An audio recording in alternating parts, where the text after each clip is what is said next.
আপনি কি জানেন একজন বাঙালি বিজ্ঞানী শুধু রসায়নেই নয়, শিক্ষা, শিল্প, সমাজসেবা এবং দেশের অর্থনীতিতেও অসামান্য অবদান রেখে গেছেন?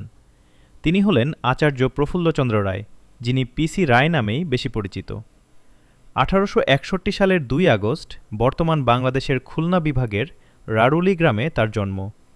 ছোটবেলা থেকেই তিনি ছিলেন জ্ঞানপিপাসু ও পরিশ্রমী। উচ্চশিক্ষার জন্য তিনি গিলক্রাইস্ট বৃত্তি নিয়ে স্কটল্যান্ডের এডিনবর্গ বিশ্ববিদ্যালয়ে যান। সেখানে তিনি বিএসসি, পিএইচডি এবং ডিএসসি ডিগ্রি অর্জন করেন। তার গবেষণাপত্র শ্রেষ্ঠ বিবেচিত হওয়ায় তিনি হোপ প্রাইজ লাভ করেন। 1888 সালে তিনি প্রেসিডেন্সি কলেজে অধ্যাপনা শুরু করেন। টানা 24 বছর তিনি শিক্ষার্থীদের রসায়ন শিক্ষা দিয়েছেন। কিন্তু তিনি শুধু শিক্ষক ছিলেন না, ছিলেন একজন গবেষকও।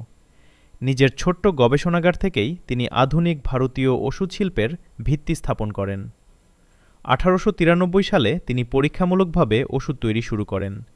এরপর মাত্র 800 টাকা মূলধন নিয়ে প্রতিষ্ঠা করেন Bengal chemical and pharmaceutical works, যা ভারতীয়দের প্রতিষ্ঠিত প্রথম আধুনিক রাসায়নিক ও ওষুধ প্রস্তুতকারী প্রতিষ্ঠান হিসেবে ইতিহাসে স্থান করে নেয়।